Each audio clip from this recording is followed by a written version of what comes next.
Esera Manaseida Govera Majeveramu Joveder Binishirai Firabi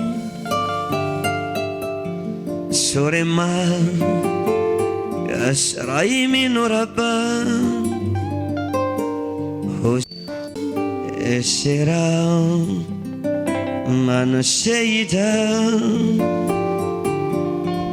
Govera. Tant que vous faites l'œuvre de Dieu sans avoir le sentiment du saint respect, c'est ce qu'on appelle la piété, un saint respect des choses concernant le royaume de Christ, ça dit que vous ne servez pas encore Christ comme cela se doit. Parce que la Bible dit dans Jérémie 48 verset 10, maudit soit celui qui fait avec négligence l'œuvre de l'Éternel, maudit soit celui qui éloigne son épée du carnage. Il dit maudit. Mais c'est trop fort. Donc malheur à moi si je m'amuse avec cette œuvre. Et le problème, le drame dans tout ça, c'est qu'après cela, quand nous allons mourir, je comparaîtrai devant le tribunal de Christ et il me demandera, qu'est-ce que tu as fait des personnes que j'ai envoyées vers toi? Est-ce que tu as formé des personnes en qui je pouvais espérer? Et j'ai dit au prophète Martial, quand je lui ai expliqué ça, je lui ai dit, écoute, le ministère pour moi, ce n'est plus par rapport à moi-même. Non. Pour moi, le ministère est devenu une question d'héritage. Un héritage à léguer à la génération future. C'est ça mon problème, ma préoccupation tous les jours. Si je meurs aujourd'hui, est-ce que l'œuvre que j'ai commencé, il y aura des personnes qui la prendront et qui vont la perpétrer et la perpétuer? Et si on aura? Donc c'est plus une question de faire le ministère, ce n'est pas une question de rassembler les gens, ce n'est pas une question de gloire, mais c'est une question de paternité. À un certain niveau, Dieu vous donne la paternité spirituelle pour donner naissance à des enfants, à des hommes, à des femmes, en qui Dieu fera ce qu'il a fait en vous, mais plus. Mais si nous échouons à produire des personnes comme nous, je leur dis, regarde, chez moi, la discipline est devenue ma seconde nature. Ce n'est pas, je ne m'efforce pas à être discipliné. Pourquoi? Parce que j'ai eu des parents sévères en ce qui concerne la discipline. Des parents qui m'ont traité avec dureté. J'ai pleuré et tout ça. Lorsque vous voulez vous bâtir dans les gens, vous devez leur résister. Et quand j'ai rassemblé mes fils, je leur ai dit, écoutez, ne pensez pas que vous allez me dépasser. Je suis encore jeune. J'ai encore la vigueur d'un buffle et la force d'un lion.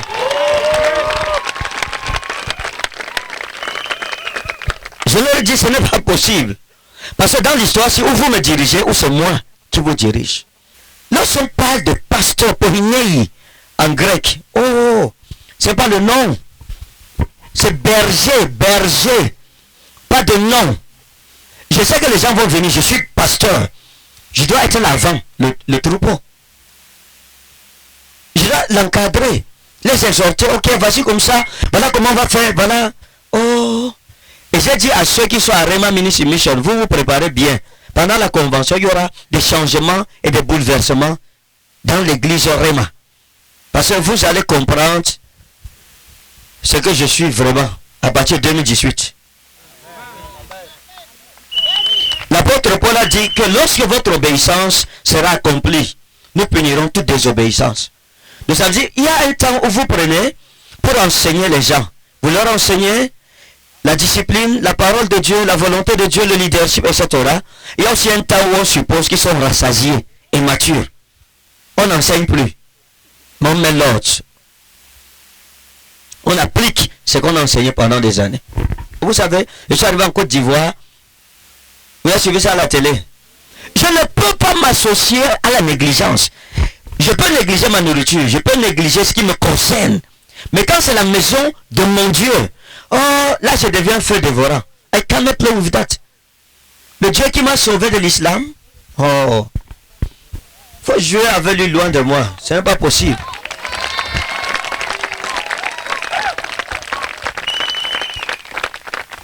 Vous savez que dans le ministère, il n'y a pas de famille, pas d'amis. Si vous voulez être un bon leader, parce que j'ai des pasteurs parmi nous, vous voulez être un bon leader, vous n'avez pas d'amis. Hein? Pas d'amis. Des collaborateurs, des frères, des bons frères, avec qui on s'entend bien. Mais pas d'amis. Il n'y a pas d'amitié dans le leadership. Il n'y a pas de famille dans le leadership. C'est après le leadership qu'il y a la famille. Mais pendant le leadership, vous ne pouvez pas. Nous rêvons d'une église forte. Nous soupirons, nous languissons. Tous les jours, l'église francophone est derrière. On va continuer dans le besoin d'indiscipline. Il faut qu'il y ait des leaders parmi nous, dans cette génération, qui disent non à l'indiscipline. Non à ce à quoi les gens ont été accoutumés dans le passé. Qui brisent les règles et les lois de la tradition. Pour apporter un leadership un peu plus fort, un peu plus effectif, qui puisse aider les gens à définir ce que Dieu veut qu'ils soient.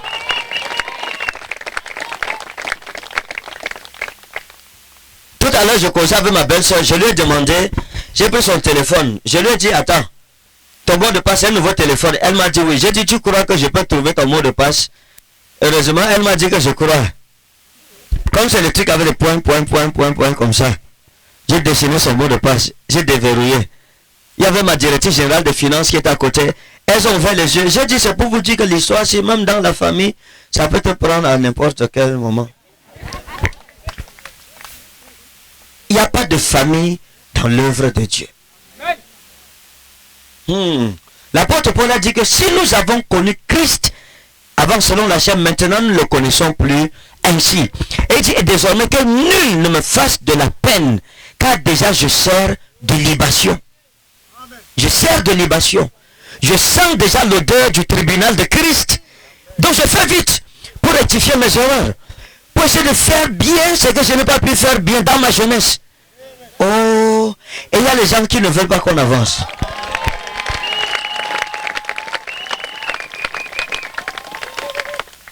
Je bénis Dieu pour cette montagne. Et je bénis Dieu pour le prophète Martial. Ça c'est mon frère. Vous voyez, nous on est frères. C'est mon petit frère. Et on a eu des moments où on se fâche. Il y a quelqu'un qui est venu me voir l'autre jour. Il m'a dit, oh, papa, il y a les brebis de Réma. C'est l'oncle. Je lui ai dit que c'est l'oncle, non? Il a dit, oui, bon, il est dans la famille, ça va. Laissez-nous tranquilles. L'oncle. Je lui ai dit que vous pensez que c'est encore comme avant, vous allez nous cogner les têtes à cause des brebis? Toi-même, tu dis que c'est l'oncle. L'oncle, chez nous, en patois, dans mon patois, on appelle ton oncle le petit père. C'est ça, oncle, ça dit bapétel. L'oncle, c'est le père, mais le petit père. Voilà, donc c'est le père. Ah! Vous voyez tout ça. Que Dieu vous bénisse. Donc je bénis Dieu pour lui. Parce que c'est lui qui m'a fait connaître cette montagne. À l'époque, on était avec le pasteur Pierre Chaubert, qui m'a parlé de lui et de la montagne. Nous sommes donc venus. Et je me souviens quand on était venus ici sur la montagne, on est venu, on était peut-être 7, je ne sais pas. Il y avait lui, il y avait moi, Momi Shalom, le pasteur Guy Flavien avec son épouse, le pasteur Pierre Chaubert. Et lui, donc, on est venu. Et on a fait la retraite. Et c'est ici que j'ai vu la gloire de Dieu. 7 anges m'ont entouré à l'époque. Et puis, il y a un qui s'est avancé, géant. Et il m'a donné un manteau. Il m'a dit c'est le manteau d'Élie. L'autre m'a donné un bâton. Il a dit c'est le bâton de Moïse. Et il m'a dit descends.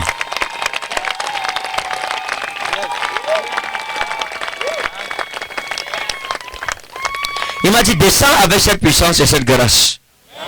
Le matin, ils m'ont vu avec le sac à dos. Et il m'a demandé que tu vas. J'ai dit que j'ai déjà eu ce que je suis venu chercher. Je lui ai dit, on se voit à Yaoundé. Et la première nuit de prière, après cette rencontre sur cette montagne, homme de Dieu, c'était où? On s'était couché où? Ah oui, derrière là-bas. Oh, the glory of the Lord.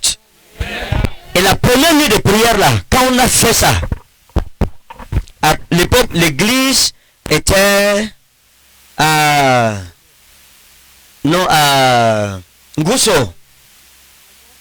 Non, Ngousso, on était à Ngousso. C'était longtemps avant l'agence de car. On était à Ngousso, à Fabrique Ngousso. Et la nuit de prière, parce que l'église était dans le salon d'une sœur à l'époque. Quand on organisait les programmes mensuels, nous étions dans les 80, 60, la nuit de prière. Mais cette nuit de prière, je suis arrivé, la cour était pleine. Et j'ai demandé les gens s'ils viennent d'où. Après la rencontre avec Dieu sur cette montagne. Et depuis ce temps, Dieu nous a donné une vitesse redoutable. Une grâce extraordinaire. Vous voyez comment la nuit de flamme est devenue aujourd'hui.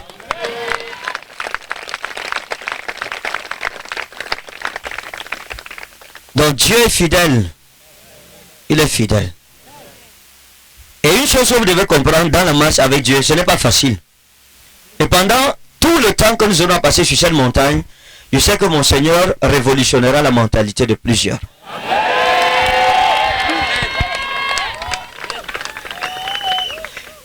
Nous avons commencé les retraites sur cette montagne seuls. Un jour, Dieu m'a dit, amène mon peuple, enseigne-leur à me chercher jusqu'à me trouver. Apprends-leur que Dieu peut leur coûter leur temps, Dieu peut leur coûter leur argent, Dieu peut leur coûter même leur travail, leur business. Que quelqu'un ferme sa boutique, il dit cette semaine, je monte au sommet de la montagne pour chercher l'Éternel.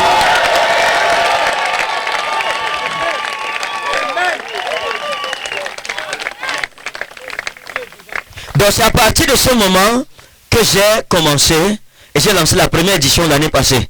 Et nous sommes venus et je bénis Dieu. Parce que l'année 2018 chez moi a été une année d'évolution, sincèrement. Et c'est le produit de la retraite de décembre passé. On est devenu une église internationale cette année. On est monté sur satellite cette année, c'est ça? C'est cette année, n'est-ce pas? Et je causais avec mon petit frère, je lui ai dit, dans le ministère, je ne suis plus au niveau où je me cherche. Non. Je suis au niveau de l'établissement. C'est-à-dire c'est le niveau où la Bible dit élargis tes tentes, élargis tes limites. Tu repousses tes bornes, tu repousses les bornes.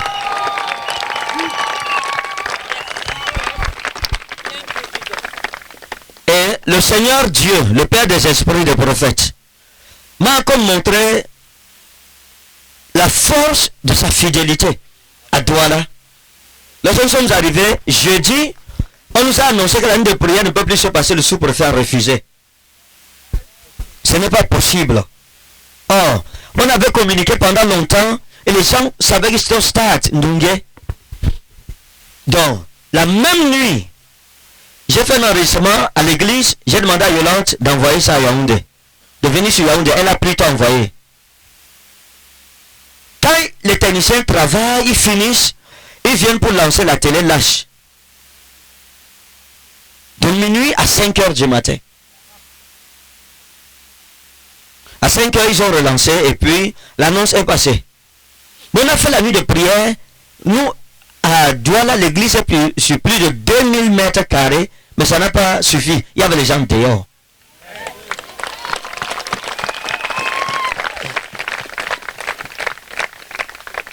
La vérité, c'est que sur d'autres cieux, ce programme serait perdu. Et c'est ce que le diable avait visé. C'est sur ça qu'il misait. Déboussoler les gens pour que la nuit de prière se gâte. Mais le Dieu des cieux, le Seigneur de toute la terre, celui qui veille sur Israël, qui ne sommeille ni ne dort, a manifesté sa grandeur. Je vais dire à tous mes frères et à toutes mes soeurs, à tous les hommes de Dieu, si vous servez Christ, n'espérez pas aux petites choses. Nous servons un grand Dieu. Seulement c'est un Dieu de principe. Si tu lui dis, je veux de l'eau dans un verre, il te donnera de l'eau dans un verre, mais il ne sera pas content. Parce que tu l'auras diminué. Mais il obéit à ta foi parce que la Bible dit qu'il te soit fait selon ta foi. Mais si tu penses que c'est un grand Dieu, on arrive au Togo, on nous a donné les espaces à louer qui pouvaient contenir 2000 personnes. Et nous on a dit non, on ne veut pas ça, on veut grand terrain. Le fils d'un prophète camerounais qui a ouvert l'église là-bas est venu voir l'un de mes fils. Il dit, j'ai dit, votre père là, lui, il croit quoi? Tout le monde ici au Togo cherche les petits salles qui ne remplissent même pas bien. Lui vient, vous partez par tout un terrain de football. Tu vous faites quoi avec? Et mon fils lui a dit, l'alliance de mon père avec son Dieu, peut-être c'est différent.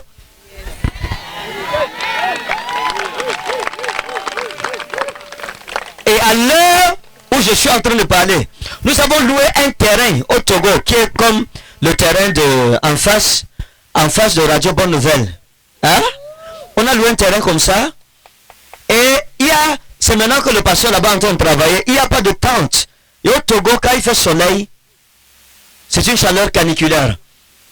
Et la pluie. Mais les gens font les cultes comme ça, sous la pluie et sous le soleil, et les gens viennent s'asseoir pour faire les cultes.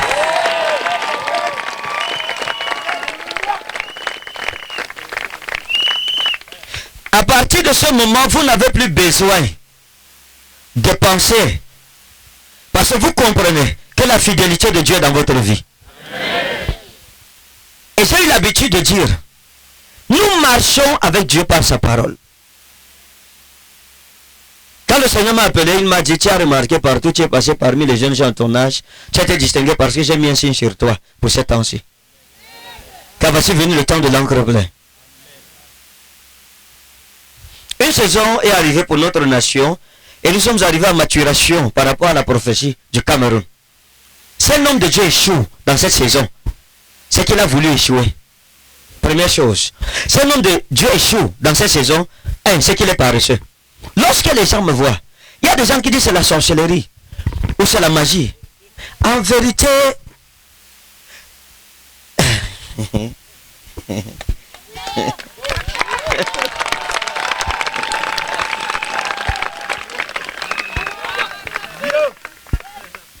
ce n'est ni la sorcellerie ni la magie, mais c'est l'abnégation dans le travail. J'ai dit aux gens que j'ai l'habitude, je dors en moyenne 2 heures à 3 heures par nuit. Le reste du temps, je travaille. Mais si tu dors, toi, de 21 à 6 heures du matin, tous les jours, comment peux-tu avoir le même résultat que moi?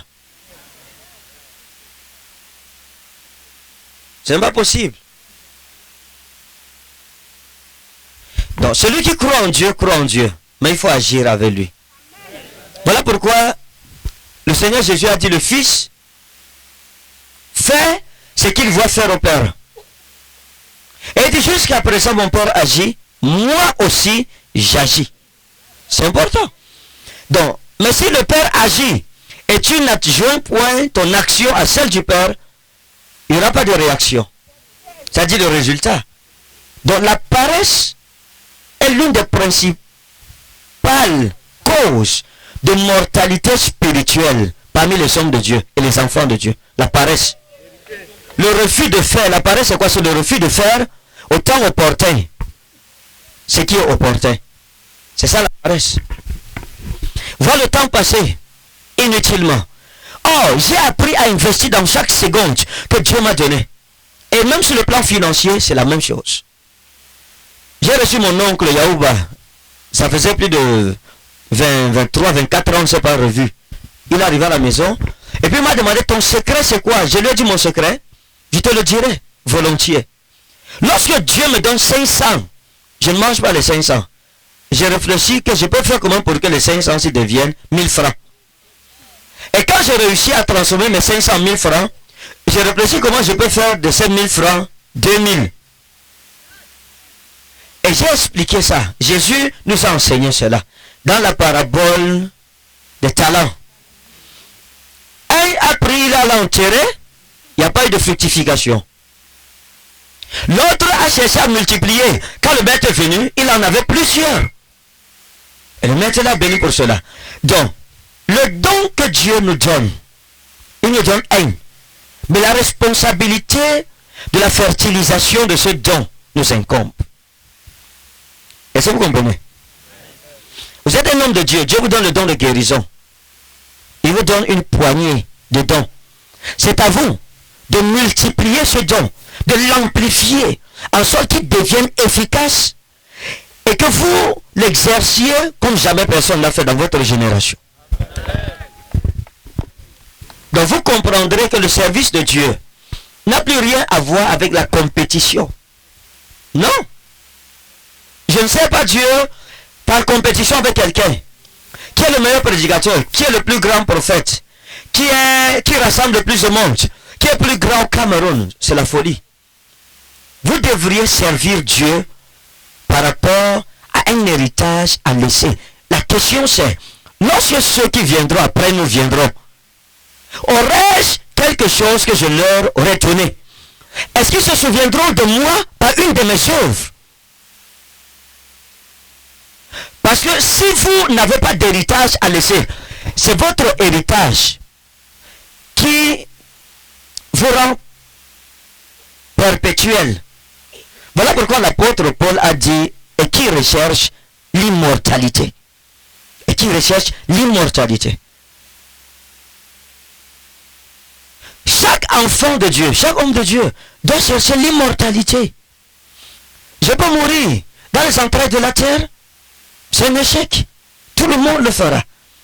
Mais si on m'enterre dans la mémoire des hommes, c'est que je ne suis pas mort en réalité. Est-ce que vous comprenez? Si les générations qui viennent sont mon tombeau, mon sépulcre, c'est déjà accompli ma destinée sur la terre. Mais si on vous enterre dans les entrailles de la terre, on vous oubliera. Mais si vous réussissez par vos œuvres à être enterré dans la mémoire des hommes, votre mémoire sera transmise de génération en génération. Regardez le Seigneur Jésus-Christ, mort à 30 ans. Il est mort, mais il n'est pas mort. Son nom est vivant. Regardez Jean-Baptiste. On en parlera jusqu'au retour du Seigneur Jésus. Regardez l'apôtre Paul. Qu'est-ce qui les a rendus immortels? C'est leurs œuvres. Et l'apôtre Paul est allé jusqu'à dire, c'est pas aux enfants d'amasser un trésor, un héritage pour leurs parents, mais c'est aux parents d'amasser un héritage pour leurs enfants. Donc c'est pas la génération qui viendra de nous donner, mais c'est à nous de leur donner. Voilà comment je vis tous les jours de ma vie. Si je meurs aujourd'hui, est-ce que mon nom sera inscrit dans le panthéon des pères de l'église, de cette génération, de ceux qui ont révolutionné la mentalité? Alors, mais à partir de là, vous ne dormez plus bien. Vous êtes plus exigeant envers vous-même qu'hier. Pourquoi? Parce que vous êtes à la chasse et à l'affût des résultats.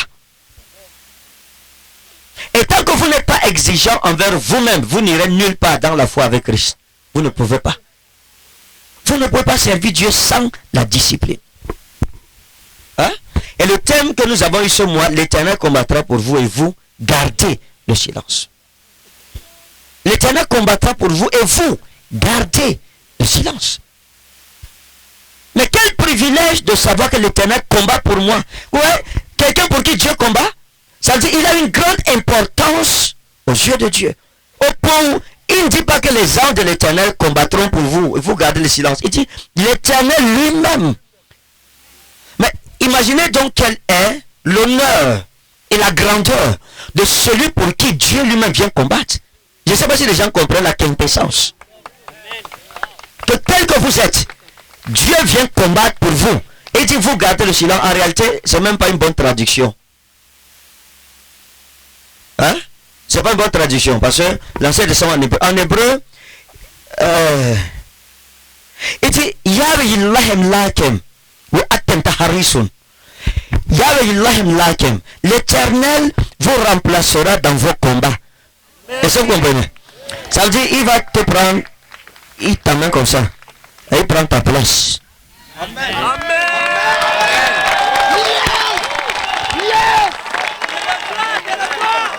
Hein? Voilà cela, ilahem lakem, veut dire en hébreu. Ça dit te remplacer dans ta position de combat. Et dit, et vous, allez vous reposer. Taharisun veut dire aller se reposer à l'ombre. Donc, ce n'est pas seulement garder le silence, mais il s'agit d'aller se reposer sous l'ombre de l'Éternel, sous l'ombre de la grâce, sous l'ombre de la bénédiction, sous l'ombre de la victoire. Donc, Dieu combat, mais le salaire de ce combat vous est donné. Il combat, la couronne vous est donnée. Il combat le butin. Parce qu'en réalité, c'est comme si vous combattiez à travers lui. Parce qu'il prend votre place. Et vous, allez vous reposer. Oh, pourquoi vous souciez? Reposez-vous. Et c'est dans cet objectif que le Seigneur Jésus-Christ a dit, qui d'entre vous peut rendre blanc ou noir un seul cheveu de sa tête? Et dit, sinon vous ne pouvez rien faire, gens de peu de foi, pourquoi vous souciez-vous? Donc comme pour dire, allez vous reposer. Mais la seule chose que Dieu vous demande, c'est de lui faire confiance.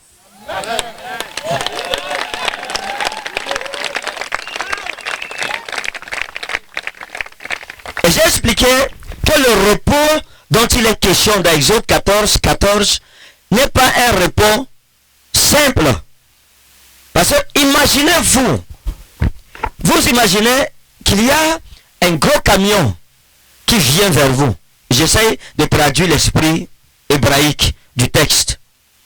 Un gros camion en train de venir vers vous, et puis l'Éternel vous dit, la parole de l'Éternel vous est adressée en ces termes. Étale ta natte, mets ton oreiller, couche-toi, couvre-toi avec ton drap et dors. Mais le camion est en train de venir. Donc ce repos n'est pas possible s'il n'y a pas la foi et la confiance pleine. Taharisun, c'est pas facile. C'est pas possible s'il n'y a pas la foi parce que c'est un repos qui n'a pas de garantie. Et il faut que tu sois capable de te coucher, de dormir, sachant que le camion est en train de foncer sur la descente sur toi. Mais ayant confiance qu'il n'arrivera pas jusqu'à toi parce que Dieu le stoppera à temps.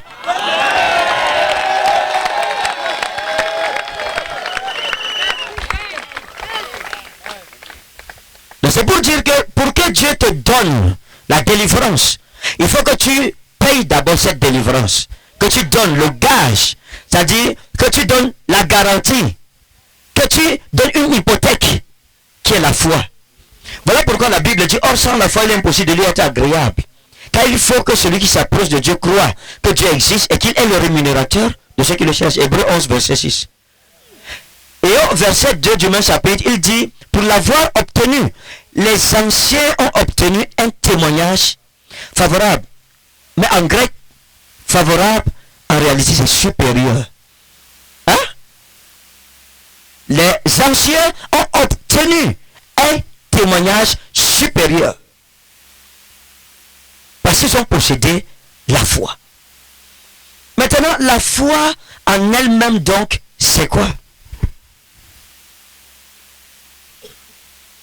Le Seigneur Jésus a dit par exemple, dans Jean 11 verset 25, il dit, Ego imi anasashiskai hezoe. Oh pistéon, oh pistéon. Oh, en grec signifie n'importe qui. De n'importe quelle race, de n'importe quelle religion, de n'importe quelle tribu, de n'importe quel genre. Oh, pistéon. Dans pistéon, on a pistis, qui a donné en français foi, mais qui veut dire en grec une confiance totale et infaillible. Pistis. Donc opistéon veut simplement dire et quiconque me fait confiance à 100% de façon infaillible, indubitable. Tapotanese setai. Lui ressuscitera vivant. Lui, cette personne. Mais ça veut dire que si je n'ai pas cette foi infaillible, je ne ressusciterai pas vivant. Maintenant, regardez. Lorsque nous nous regardons en tant que chrétiens, Romains 8:29 dit la création tout entière soupire en attendant la manifestation du Fils de Dieu. Et c'est un problème. Et il dit nous soupirons. Pendant que le monde soupire, nous-mêmes, nous soupirons nous-mêmes. Et il dit et le Saint-Esprit soupire. Pas de soupirs inexprimables. Oh, le mot soupirer en grec veut dire grogner, gémir. Le Saint-Esprit gémit en nous. Pourquoi? Parce qu'il s'efforce en nous de produire l'image et la ressemblance de Christ pour que notre révélation arrive à terme et qu'elle se manifeste. Est-ce que vous comprenez? Et ça, vous ne pouvez pas comprendre ça si vous n'avez pas le Saint-Esprit. Et si vous êtes chrétien, vous n'êtes pas baptisé dans le Saint-Esprit. Vous ne parlez pas en langue. Vous êtes misérable. Vous comprenez? Si vous êtes chrétien, né de nouveau, mais sans baptême dans le Saint-Esprit, c'est que vous êtes misérable. Vous êtes sauvé, c'est vrai. Vous êtes sauvé. Parce que le salut n'est pas attaché au baptême dans le Saint-Esprit. Mais la nouvelle naissance, c'est ça, n'est-ce pas? Hein? C'est ça, non? Osteitis en Christo. Kahine. Ketisis. Hein? Kahine? Non, j'aime pas fichis. Fichis, hein? Kahine ketisis. Tarkava. Parelten. Idu gegonen. Kahine. Et si n'importe qui est en Christ, il devient une nouvelle création. Les choses anciennes sont passées. Et voici toutes choses sont devenues nouvelles. Et dit, mais à ceux qui l'ont reçu, à ceux qui croient en son nom, hein, il a donné. En français, on dit elle, mais en grec, c'est il. Je vais lire ça. Jean, chapitre 1, verset 12.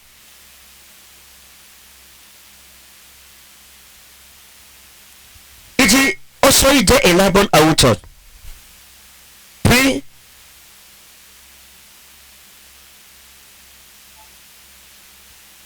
Osoide elabon auton.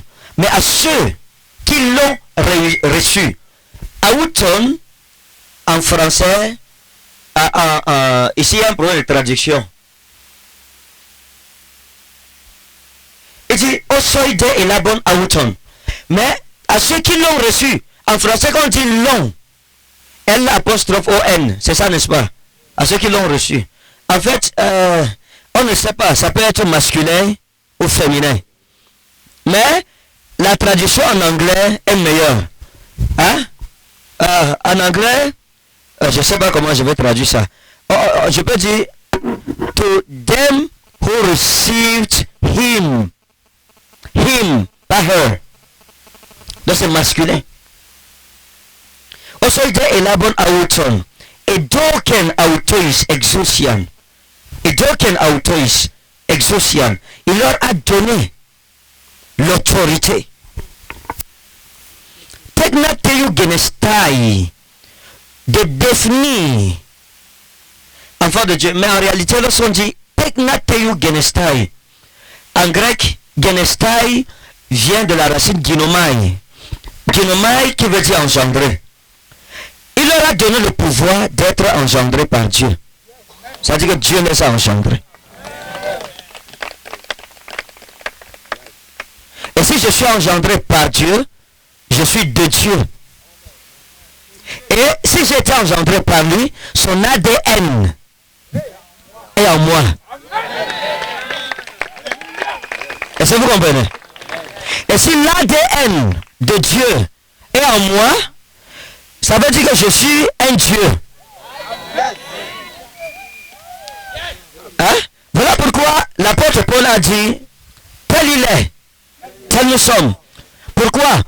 Parce que dans le livre de Jacques, dans le livre de Jacques, Jacques chapitre 1, verset 18, La Bible dit qu'il nous a aussi engendrés par sa parole puissante.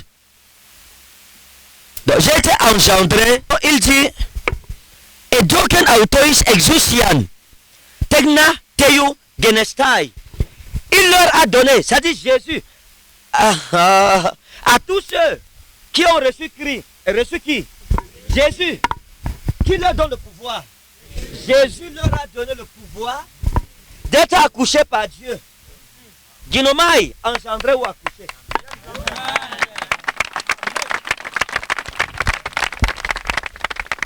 C'est pour cela que lorsque vous naissez véritablement de nouveau, vous sentirez un changement dans votre vie. Et ce changement influence parfois même votre santé. Les anciennes maladies même passent à disparaître quand votre nouvelle naissance est authentique. Il leur a donné le pouvoir d'être né de Dieu ou bien d'être accouché, engendré par Dieu. Et c'est important. C'est ça la nouvelle naissance. On ne peut pas parler de naissance s'il n'y a pas d'engendrement. C'est ça, n'est-ce pas? Or, l'engendrement, il y a le cordon ombilical. C'est une chose essentielle. Donc, j'ai été conçu dans les entrailles de Dieu. Autant marqué, il m'a engendré dans son royaume comme fils. Et comme j'étais conçu en lui, automatiquement, les gènes de la divinité coulent en moi. Amen. Amen. Et ça, vous comprenez? Amen. Donc, quiconque est né de nouveau a la divinité en lui. Voilà pourquoi l'apôtre Paul a dit, nous sommes de sa race. Oh.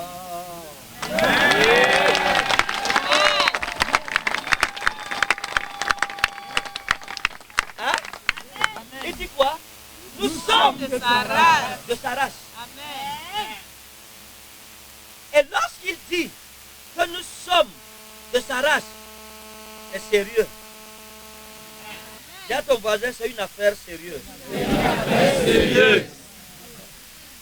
Et voilà pourquoi Jésus a dit, après la nouvelle naissance, il dit, après cette nouvelle naissance, Jésus dit, vous connaîtrez la vérité et vous affranchira. Quelle vérité? Que la divinité habite corporellement en toi.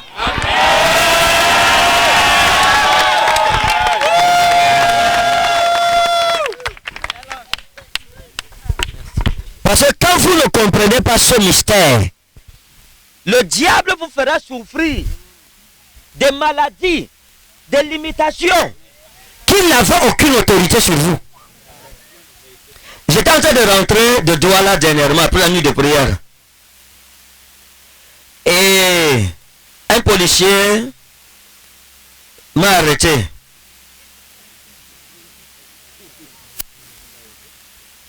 Et il m'a dit,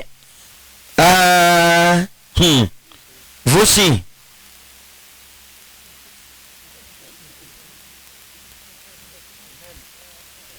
Il dit que voici là. J'ai dit que parlez, je vous écoute.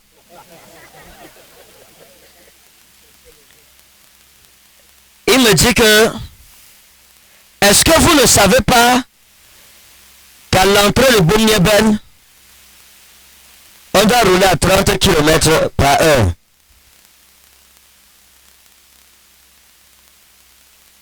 Je lui ai dit que je savais. Et il m'a demandé que bon, pourquoi vous n'avez pas roulé à 30?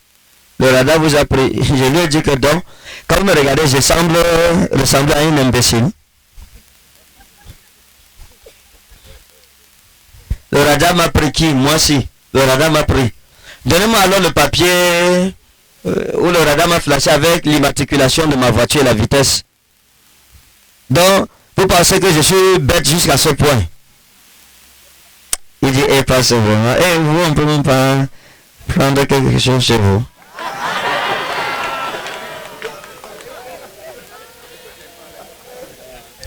Et je lui ai dit que j'ai dit au révérend Bissonnet, Et à ma belle-soeur dans la voiture, dit, vous voyez, c'est la même chose avec nous. Le diable vient te frappe. Il te fait vivre la vie d'un homme ordinaire. Il te fait même parfois vivre la condition que seuls les païens doivent vivre. Hein? Tu subis des maladies qui n'ont pas de droit dans ta vie. Et pourtant, ces problèmes n'ont pas de droit de citer dans ta destinée.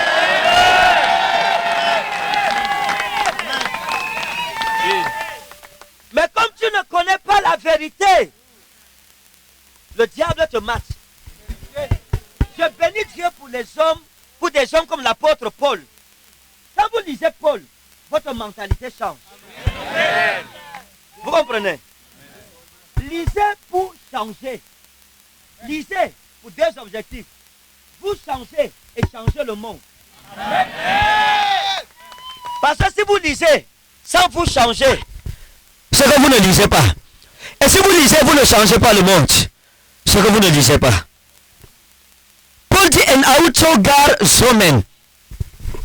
Kai kilometa kai esmen. Hos kai tines ton kat hubas. Poi eton. Eirekasin tu gar kai genos esmen. Acte 17 verset 28. En autogar zomen. En lui, nous vivons. Oh. En autogar zomen. Oh, j'aime le verset-ci. Zomen, Zoé. Hein? Zoé veut dire quoi? La vie de Dieu. Donc, il dit nous vivons la vie de Dieu dans Dieu. C'est ça, zomen. En autogar zomen. En lui, nous zomen. Nous vivons en lui. Kai qui nous mette. Et en lui nous bougeons. Qui nous mette. Nous nous mouvons, nous bougeons. Ça veut dire quoi? En fait, lorsque je vis en Dieu, la vie de Dieu en moi me fait bouger dans ma génération. Ça veut dire ma vie n'est pas statique, mais elle est dynamique. Je bouge. Et je fais bouger les choses. Je fais bouger le monde. Je fais bouger ma génération. Et on entend parler de moi. Pourquoi? Parce que je emmène en Jésus. Alors je peux qu'il me mette aussi en Dieu. Dans ma génération. Est-ce que les gens comprennent ça? Qu'est-ce que ça veut dire?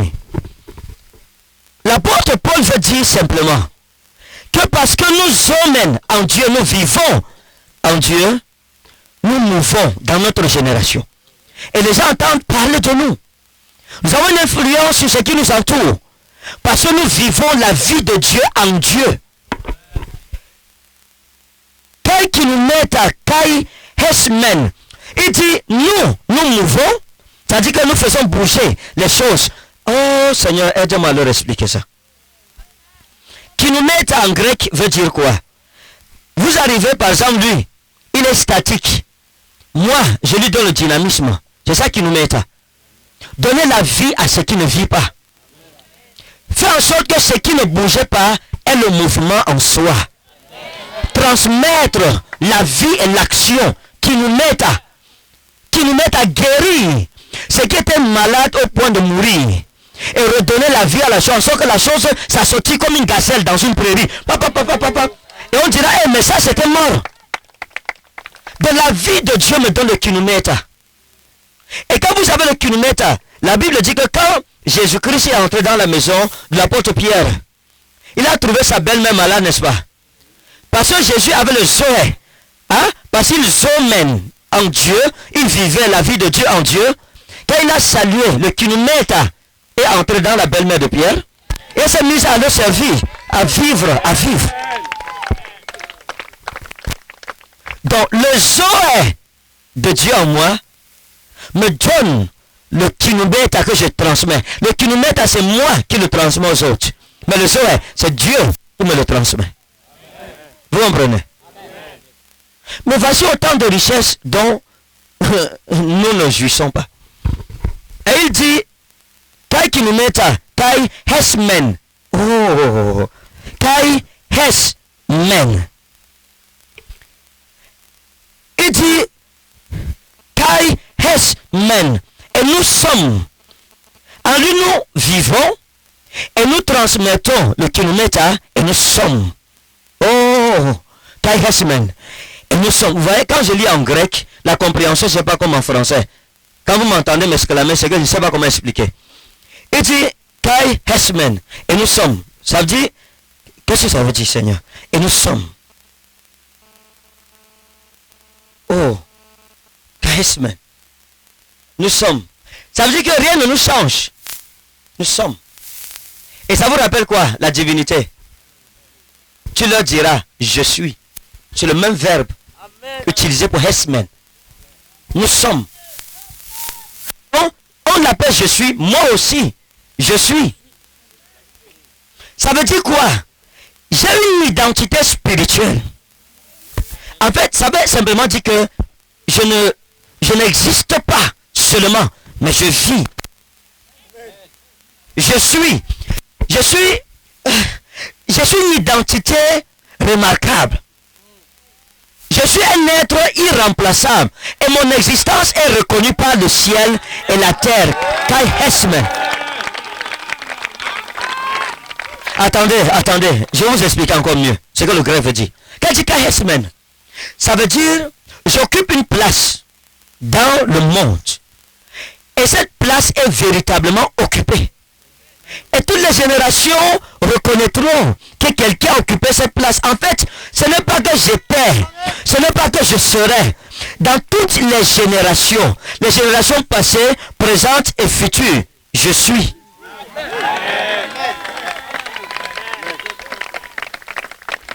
Ça veut dire que dans ma génération, je suis.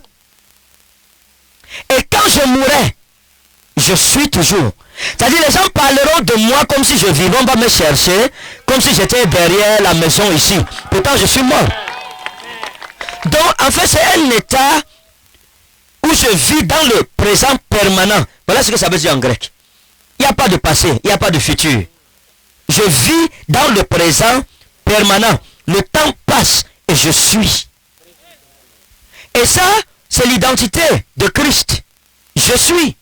Il s'appelle je suis. Et il me donne de son je suis. Et je dis, quand l'apôtre Paul parle de ces choses, elles sont la richesse du christianisme. Et c'est ces choses que le diable essaie de faire que nous ne comprenions pas. Et beaucoup de chrétiens vivent comme s'ils ne sont pas. Les choses les ballottent. Mais quand il dit je suis, c'est l'image, voici l'image que j'ai. L'image d'un arbre planté fortement. Et le vent souffle, les arbres tombent, les maisons sont emportées, mais cet arbre est. Dans la persécution, je suis. Dans la maladie, je suis. Dans la faim, la famine, je suis. Dans le chômage, je suis. Dans le célibat, je suis. Même quand je commande le ministère, dimanche on n'est que deux, je suis. Rien ne m'ébranle.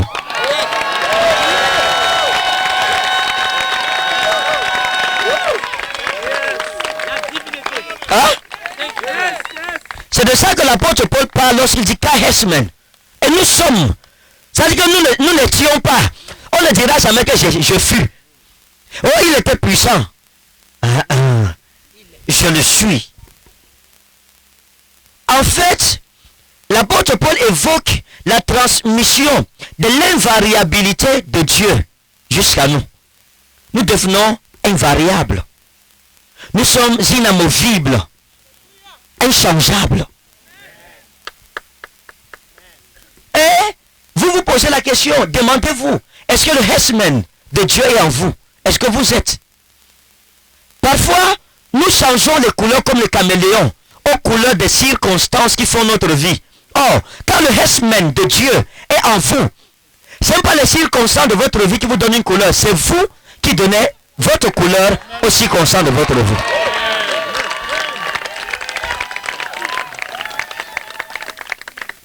Donc rien n'ébranle ma foi, parce que je suis le même. Dans l'épreuve, je suis le même. Dans la tentation, je suis le même. Dans la honte. Voilà pourquoi l'apôtre Paul a dit, nous avons appris à le servir au milieu de la bonne et de la mauvaise réputation. On est. Et cet homme était devenu fort Parce qu'il avait compris les fondations de la doctrine chrétienne.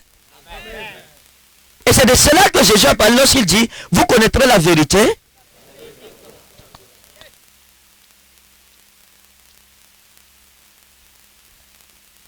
Jésus dit, gnososte aletheia, vous connaîtrez la vérité. Gnososte veut dire faire la connaissance. Ça dit, dans l'esprit grec, c'est pas spirituel, c'est physique. Faire la connaissance physique de la vérité, la palper, la toucher, la voir. Gnososte aletheia.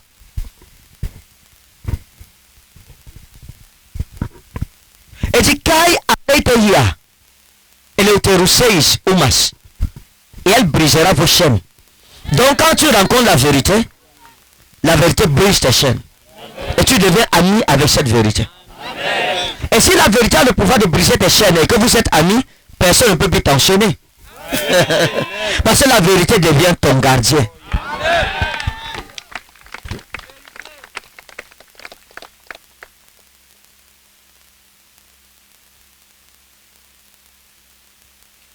Et il continue en disant, je vais lire la dernière phrase. Il dit, Tugar kai genos esmen. Tugar kai genos esmen. Il dit, car en vérité nous sommes de sa race. Nous sommes de sa race. Mais lorsqu'on parle de genos esmen, ça veut dire que nous sommes de sa race. Génos. Lorsqu'on parle de génos, le mot génos en français a donné gène. Hein? Les gènes. Ça veut dire que ces gènes nous ont été transmis. Voilà si on paraphrase en grec. Génos, les gènes. Les gènes qui donnent naissance à une race, à une nation, à une tribu. Or, tu ne peux pas être Bami. Ta femme est Bami. Vous accouchez un bassa. C'est pas possible. Hein? Donc, le génos de Dieu est en moi. Il m'a transmis ses gènes. Il m'a accouché avec ses gènes. Donc, je porte ses gènes. Et c'est quelque chose de très sérieux, s'il vous plaît. C'est trop sérieux. Ce que je vous dis ici. C'est sérieux. Si quelqu'un saisit la leçon ci, même si la retraite c'était une seule journée, c'est que sa vie est accomplie. Son 2018 accompli.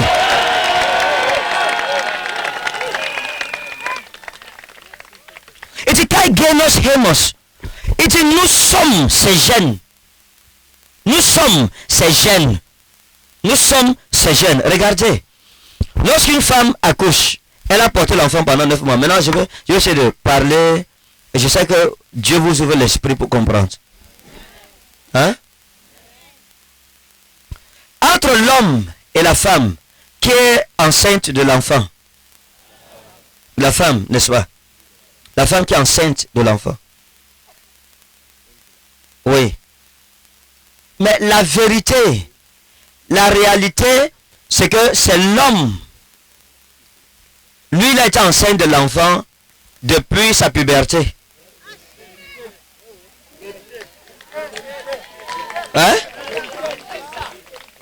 L'homme est enceinte de l'enfant depuis sa puberté. Il a transmis juste dans le ventre de la femme pour qu'elle garde pour 9 mois. Hein? Ce que je vous dis là, c'est une doctrine biblique. Parce que l'apôtre Paul a expliqué dans le livre des Hébreux, c'est vrai, on ne sait pas si c'est Paul qui a écrit le livre des Hébreux, parce que c'est un livre anonyme. Mais nous pensons, du point de vue doctrinal, que c'est lui, parce que c'est son genre doctrinal. Celui qui a écrit le livre des Hébreux, la lettre aux Hébreux, explique que Lévi était exempt de payer la dîme, n'est-ce pas? Les sacrificateurs ne payent pas la dîme.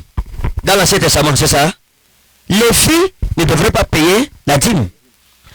Mais le livre des Hébreux explique que Lévi a payé la dîme. Lorsque Abraham a payé la dîme à Melchisedec, pourquoi? Parce qu'il était dans les règnes de son père. Donc il a payé la dîme.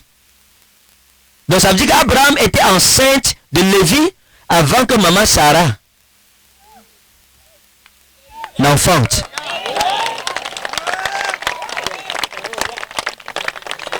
Hein? Donc vous voyez, nous partons sur cette base simple. On part sur cette base simple. Voilà pourquoi la Bible dit que nous sommes les génos de Dieu. Ça veut dire que nous sommes ses gènes. J'explique ça comme un homme. Nous sommes ses gènes. Ou alors sa sémence. Or, tes gènes, c'est toi-même.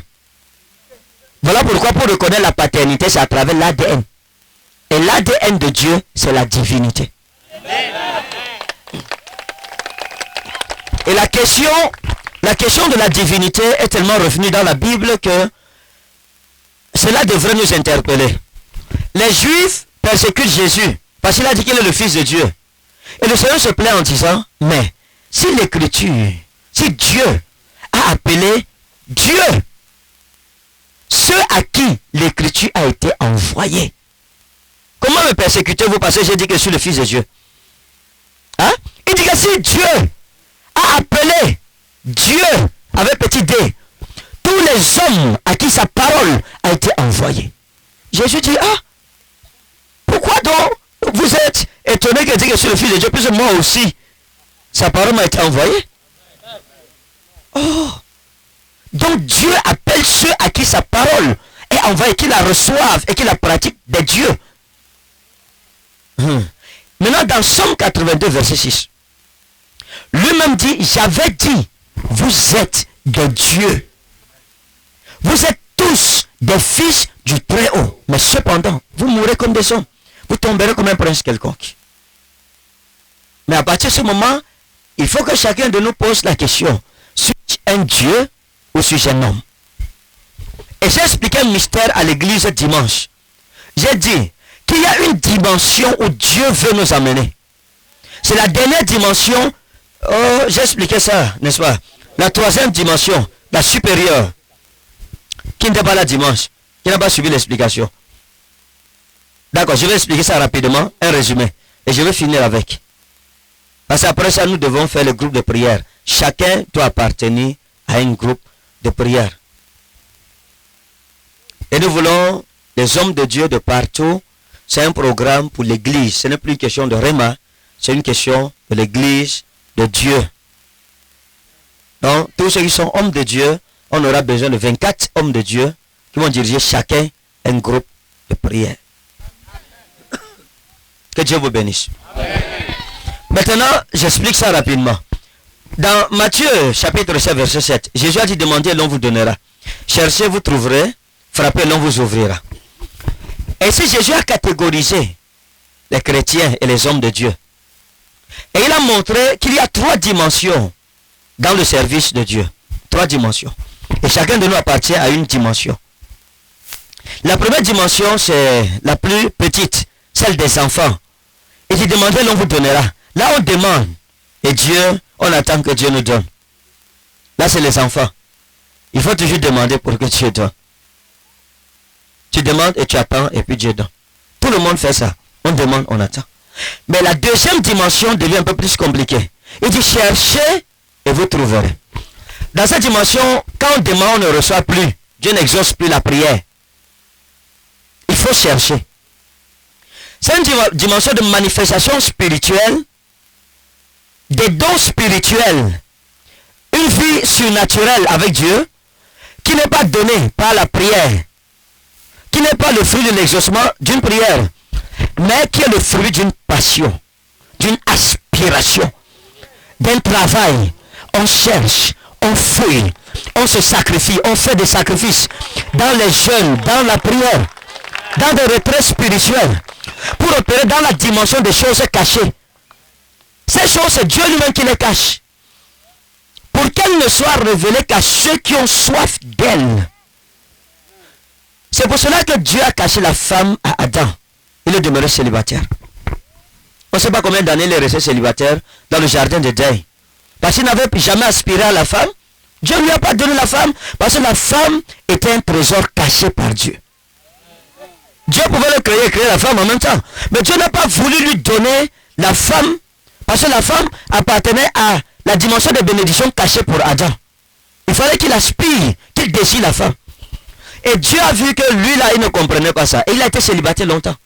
Donc c'est une catégorie d'opération de l'esprit que tu n'auras jamais tant que tu n'aspireras pas. Tu demeureras célibataire dans ton jardin d'Éden sans ces bénédictions. Jusqu'à ce que Dieu envoie les animaux pour essayer d'activer l'esprit d'Adam et lui montrer que dans tout le jardin d'Éden, il n'a pas remarqué quelque chose qui est pourtant sain. Tout est deux, sauf lui.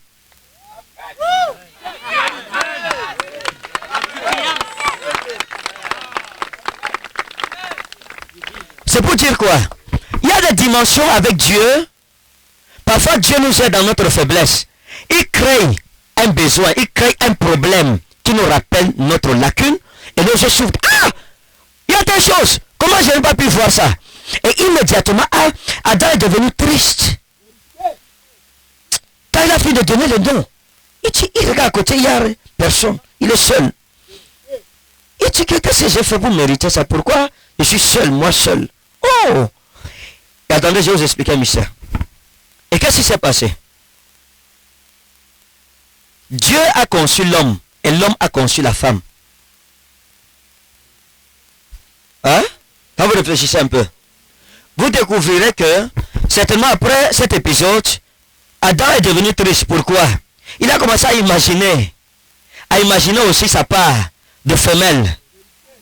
Et il a dessiné dans sa tête. Et Dieu n'est pas intervenu immédiatement. Et Dieu regardait le dessin d'Adam. Et Adam dessinait dans son esprit. Et Dieu qui lit dans nos esprits, nos pensées. Parce que la Bible dit avant que la parole ne tombe sur ta bouche pendant qu'elle est en route, l'Éternel la connaît. Et l'Éternel voyait comment Adam réfléchissait. Oui, il faut qu'elle soit comme ça, formée comme la guitare. Elle doit être comme moi seulement. Au niveau de sa poitrine, ça doit être un peu ressorti. Son bassin doit être un peu arrondi comme la guitare. Ses cheveux doivent être un peu plus longs que les miens. Et ses doigts un peu plus raffinés. Quand il a fini de dessiner l'image de la femelle qu'il aurait souhaité avoir, Dieu l'a mis sous anesthésie divine.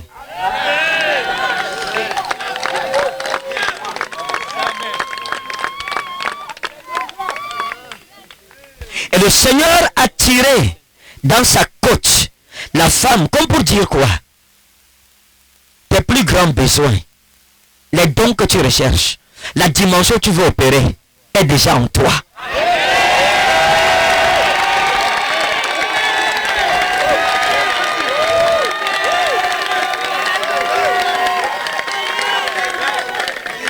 Hein?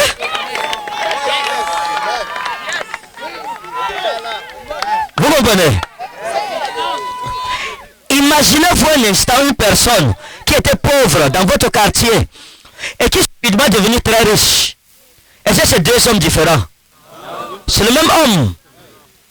Comment est-il devenu riche du pauvre qu'il était? Il a découvert que la richesse était tapie en lui. Il avait les gènes, la capacité de devenir riche. C'est la même personne. Et donc Dieu a donc créé la femme à l'image et à la ressemblance de ce que l'homme avait conçu dans son esprit.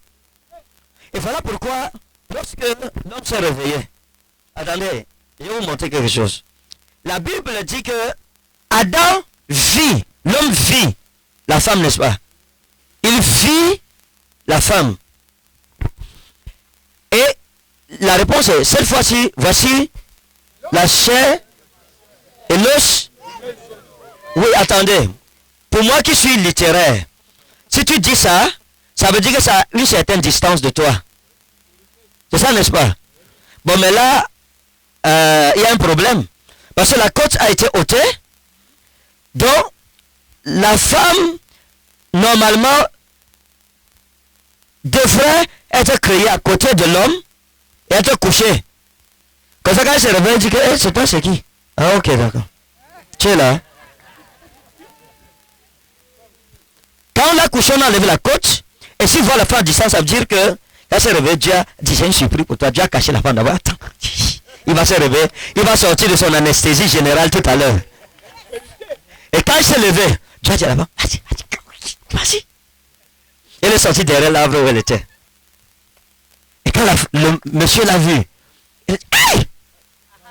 C'est exactement ça que j'avais dans mon esprit avant qu'on m'anesthésie.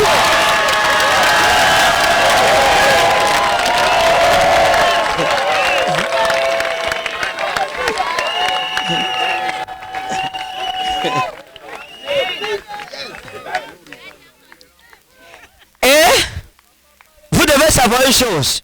Lorsque Adam dit voici, cette fois-ci, l'os de mes os et la chair de ma chair,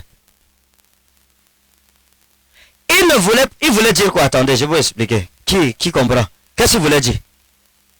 Parce que c'est un verset célèbre. Oui. Qui comprend un peu ce qu'il voulait dire? Hein? Voilà celle-là que j'ai engendrée. Oui, mais c'est pas ça exactement. Celle qui me ressemble. Oui, mais c'est pas ça. Oui. Oui, mais c'est pas tout à fait ça. Hein? Oui. Celle que j'ai conçue, c'est ça. Mais c'est pas exactement ça. Hein? Ma moitié, oui, bon. Hein? Ma fabrication spirituelle m'accompagne. Oh, vous avez tous raison, mais c'est pas ça. Écoutez. Non, ça va. Pour gagner en temps. Quand il dit, voici cette fois-ci l'os de mes os et la chair de ma chair. Cette expression veut simplement dire, voici enfin dans tout le jardin une créature qui est de ma race. La race humaine. Est-ce que vous comprenez? C'est ce que ça voulait dire. Que voici, de tout ce que j'ai vu, elle est aussi humaine comme moi. Elle est de ma race. Enfin, j'ai trouvé ma race. Ça veut dire, il a cherché dans tout le jardin, il n'y avait pas un humain comme lui. Il n'y avait qu'une créature qui était de sa race. Et quand il a vu la femme, il a dit, elle est de ma race. C'est exactement ce que j'ai conçu. Il a reconnu, il a adopté immédiatement. Et il a tellement aimé au point de vendre même son ministère pour elle. Et vous savez, Adam est tombé non parce qu'il désobéissait à Dieu dans sa pensée, mais parce qu'il aimait trop sa femme. L'amour, il est mort par amour. Il n'était pas rebelle. Et ça, vous avez appris un jour qu'il avait les querelles avec Dieu dans le jardin. Soumis. Toujours présent aux réunions. Mais le ndolo, c'est-à-dire qu'il a dit que ça.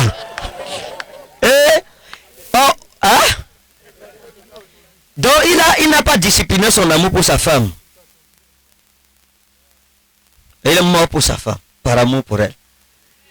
Aujourd'hui, tu as ta femme, tu l'appelles la mère des enfants. Pourtant, voilà Adam qui est mort pour sa part. Tu avais ta femme incapable de tenir sa main, marcher avec elle en route. Elle va te toucher, tu dis, hey, ne me touche pas. Un frère se maria à une soeur. Et la nuit arriva. Et le frère demanda à la soeur. Et la soeur répondit au frère. Prions et demandons d'abord la volonté du Seigneur.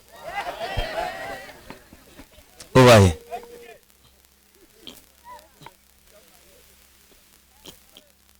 Donc, l'apôtre Paul dit, nous sommes de sa race. Et nous sommes venus sur cette montagne pour retrouver la race de Dieu en nous.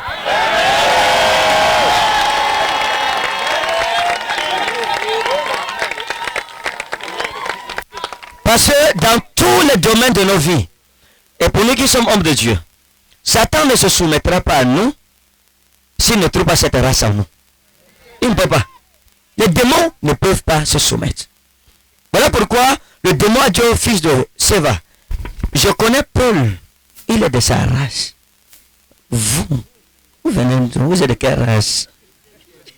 Il dit, moi-même, je suis la race des démons. Moi, je dis, mais vous avez le nom de Jésus, mais il n'y a pas la race. Hein? Et il dit, bon, ça bon, s'excuse, c'est que bon, on ne savait pas qu'il fallait avoir la race d'abord, on va partir. Il dit, non, on ne pouvait pas partir. Parce que vous êtes venu pour me fouetter. Moi, je veux vous fouetter. Comme ça, demain, vous n'allez plus déranger les démons sans la race. Hein? Qu'est-ce que ça enseigne? Tant que la race de Christ n'est pas en toi, tu ne peux pas parler aux démons, ils t'obéissent. C'est ça qu'il y a les hommes de Dieu, ils prient sur le démon 30 minutes, 1 heure de temps. À la fin, ils disent, pardon, démon. Ne fais pas honte devant les gens, je t'en prie. Pas, non. S'il te plaît, pas. Il vous voit le démon, je vous en prie. Partez. Mais quand la race de Christ est là, quand le démon te voit, il se met à crier seul. Je m'en vais, je m'en vais. En cela, tu sais que la race de Dieu est en toi.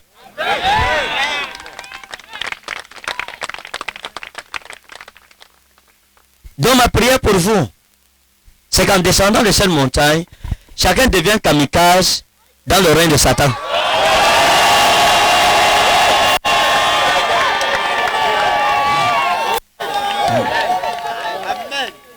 Vous comprenez?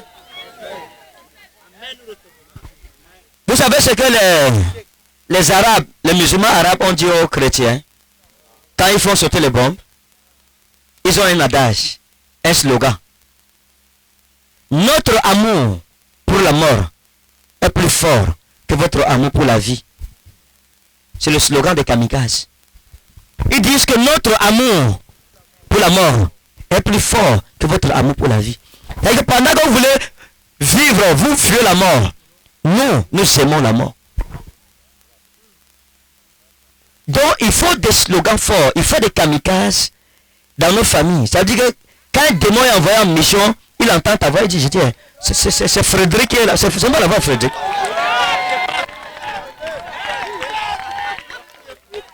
Les démons disent qu'on ne sait pas, c'est comme, tous sont en alerte maximale. Ils passent au code rouge. Et puis Alain, notre jumelle démoniaque et regarde si c'est lui. On regarde, c'est lui. Et il part dans leur talkie-walkie. Mission annulée, retour à la base, retour immédiat.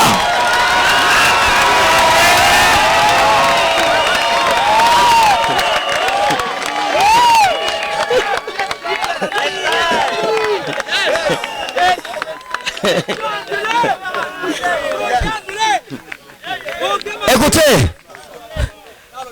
mais il y a les chrétiens, quand les démons sont en train de voir, je tiens, c'est elle. On te dit que c'est comme si, on te dit que tu es sûr, vérifie. On dit c'est elle. Les démons commencent à bagarrer entre eux. Que non, c'est moi qui dois la manger. L'autre dit non, c'est moi qui mange. L'autre dit non. Toi, tu avais mangé son oreille l'autre jour. Mais là, je vais l'achever. Nous devrions être un sujet de terreur pour le royaume des ténèbres. Vous comprenez? Un sujet de terreur. Quand Jésus est arrivé quelque part, les démons jetaient les gens par terre. Ils criaient, qu'y a-t-il entre toi et nous? Pourquoi tu viens nous tourmenter avant le temps? Mais aujourd'hui, c'est les chrétiens qui sont tourmentés par les démons. Je sais qu'en descendant de cette montagne, oh mon Dieu, en descendant de cette montagne, Satan sera tourmenté au nom de Jésus.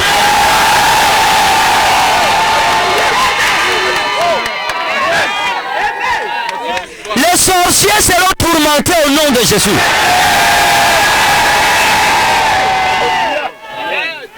L'onction de la destruction des œuvres de Satan sur ta vie.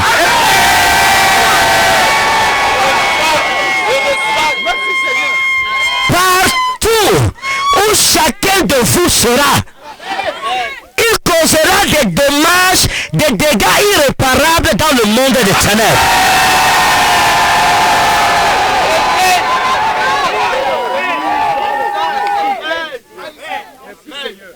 Lève ta main où tu es. Dis mon Père et mon Dieu. Comme je suis dans ta présence. Par cet enseignement. Je reçois l'onction pour détruire les œuvres du diable. Je reçois la divinité au nom de Jésus. Je me sépare de ce qui est charnel, de ce qui est humain, et j'opère dans la divinité. J'appelle et je reçois par la foi les gènes de Dieu dans mon esprit, dans mon âme, dans mon corps. J'active la race de Dieu. Je revendique la race de Dieu. Je ne veux plus être charnel. Je veux manifester la divinité. Au nom de Jésus, l'autorité du royaume est mon héritage. La puissance du royaume est mon héritage. La sagesse du royaume est mon héritage. La richesse du royaume est mon héritage. La santé du royaume est mon héritage. La vie du royaume est mon héritage. Commence à prier comme tu n'as jamais prié. Oh maliki wa inna halimmer. Redamita wa annabuna wa ibote marsai. Lesha uman sabuti. Min rau jaluza wa anna Elohim. Bless man soleka. Baruni wa inobili kawo tekaruzi. Lema.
Jésus, on a prié.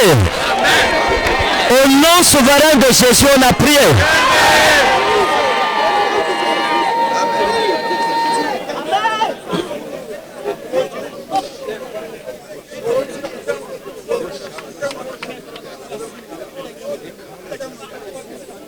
Au nom de Jésus, on a prié. Père, nous sommes venus avec une soif. Désaltère-nous. Seigneur, je fais une prière. Tous les hôtels qui nous ont résisté en 2017, Seigneur, détruis-les sur cette montagne. Amen. Tous les hôtels qui nous ont causé du tort en 2017, Père, délivre-nous sur cette montagne.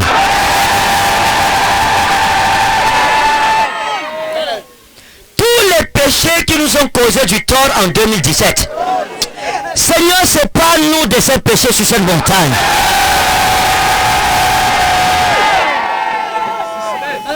Toutes les faiblesses qui nous ont handicapés dans notre marche avec Dieu en 2017. Mon Dieu et mon Père, délivre-nous de ces faiblesses sur cette montagne.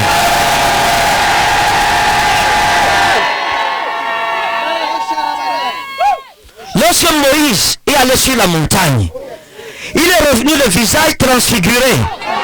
Parce que tu l'as transformé dans ta présence. Seigneur, transfigure nos vies sur cette montagne.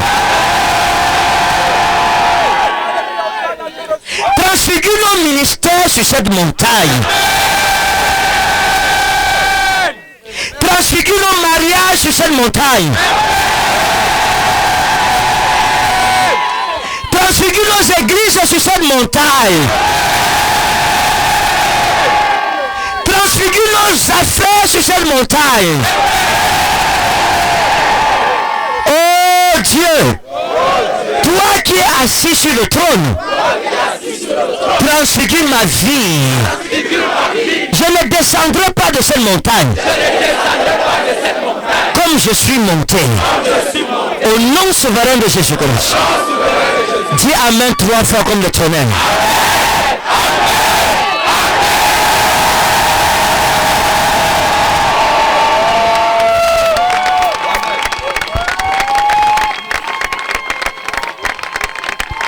Alléluia. Et je prie pour vous, tous ceux de nos maisons que nous avons laissés malades ou dans une situation difficile, comme Dieu nous bénit, il est guéri aussi où ils sont.